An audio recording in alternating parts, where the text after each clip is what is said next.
हुजूर नबी करीम सल्लल्लाहु अलैहि वसल्लम के एक बहुत मशहूर सहाबी हजरत दहिया कल्बी रज़ी अल्लाह ताला अन्हु उनका नाम था।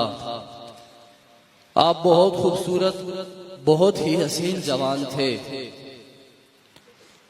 एक दिन हुजूर अलैहिस्सलातु वस्सलाम की आप पर नजर पड़ी तो हुजूर अलैहिस्सलातु वस्सलाम ने अल्लाह की बारगाह में दुआ की कि या अल्लाह, इस हसीन जवान को जहन्नम की आग से बचा ले।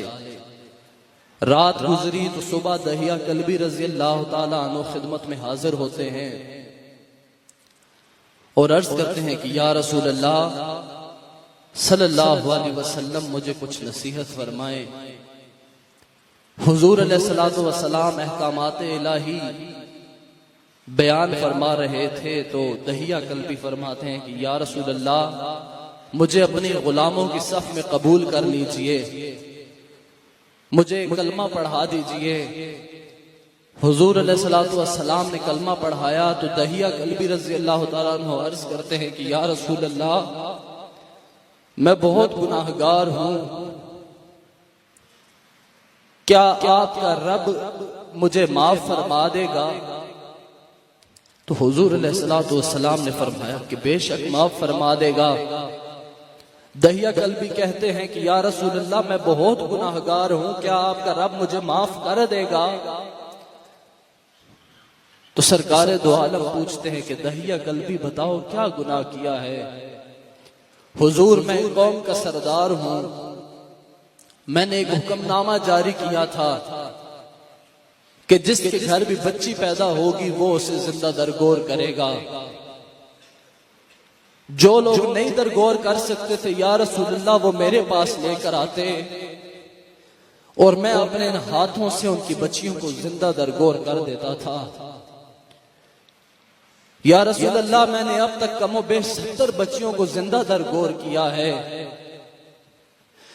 हुजूर अलैहिस्सलातु वस्सलाम से अर्ज करते हैं क्या आपका रब मुझे माफ कर देगा? जिब्राइल अलैहिस्सलाम तशरीफ लाते हैं कि या रसूल अल्लाह, दहिया कल्बी को अल्लाह ने माफ फरमा दिया है। फिर फर्ज करते हैं कि या रसूल अल्लाह, मैंने एक और भी बहुत बड़ा गुनाह किया है, क्या आपका रब मुझे माफ कर देगा? हुजूर अलैहिस्सलातु वस्सलाम दहिया कल्बी रज़ी अल्लाह ताला अन्हु की बातें सुनते हैं, आंसू मुबारक दाढ़ी मुबारक पर गिर रहे हैं, दाढ़ी अनवर तर हो चुकी है, रो रहे हैं, अर्ज करते हैं कि या रसूल अल्लाह, मैंने एक और भी बहुत बड़ा गुनाह किया है, क्या आपका रब मुझे माफ कर देगा? पूछते हैं कि दहिया कल्बी बताओ क्या गुनाह किया है? हुजूर, मैं तजारत की गर्ज से किसी दूसरे मुल्क जा रहा था, मेरी बीवी उम्मीद से थी, मैंने उसे कहा कि अगर मेरे घर बेटा पैदा हो तो उसे लाडों से पालना और अगर मेरे घर बेटी पैदा हो तो उससे जिंदा दरगोर कर देना। हुजूर, मुझे कुछ साल लग गए, तजारत से वापस आते मैं दरवाजे को दस्तक देता हूं, अंदर से एक बच्ची की आवाज आती है। मेरी बीवी मेरी बच्ची को कहती है कि जाओ तुम्हारे अब्बू आए हैं।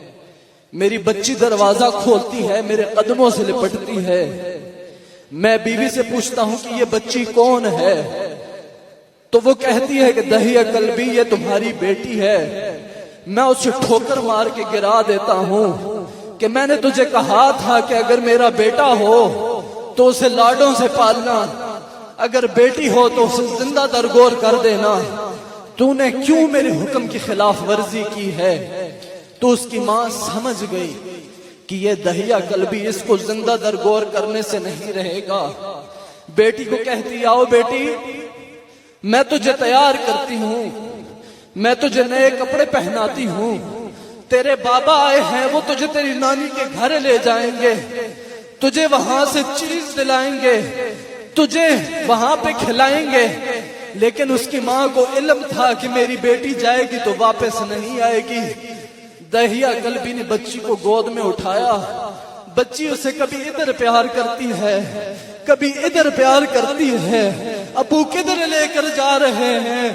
बाप जवाब नहीं देता। ए अबू किधर लेकर जा रहे हो? कभी दाढ़ी ठीक करती है, कभी बालों में हाथ लगाती है।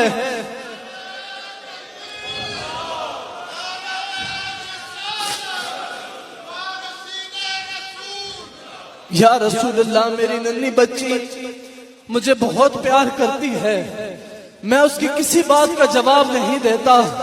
हुजूर जंगल बयाबा में पहुंच जाता हूँ, गड्ढा खोदना शुरू करता हूँ। हुजूर मेरी बच्ची मेरे पास खड़ी है, मेरे चेहरे पर मट्टी गिरती है तो वो मेरे पास आती है, अपने हाथों से, अपने नन्हे हाथों से मेरे चेहरे से उस मट्टी को हटाती है।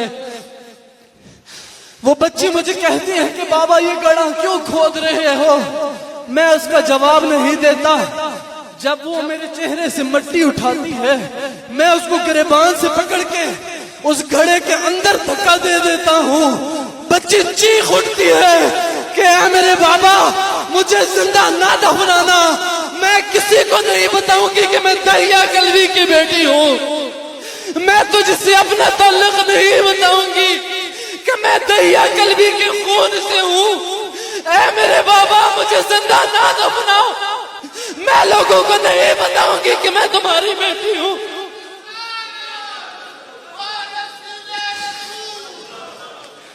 हुजूर मुझे उस पर रहम नहीं आता, मुझे उस पर तरस नहीं आता, मुझे मेरे दिल में कोई खौफ खुदा नहीं होता। हुजूर मैं मिट्टी डालना शुरू करता हूँ।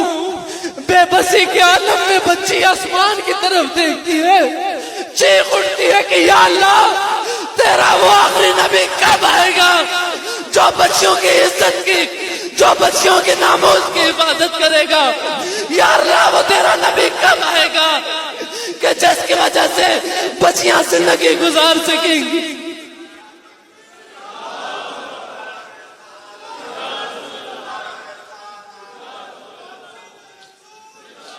हुजूर रो रहे हैं, साहबा अर्ज करते कहते या कल भी बस करो, हमारे आका को इतना न रुलाओ।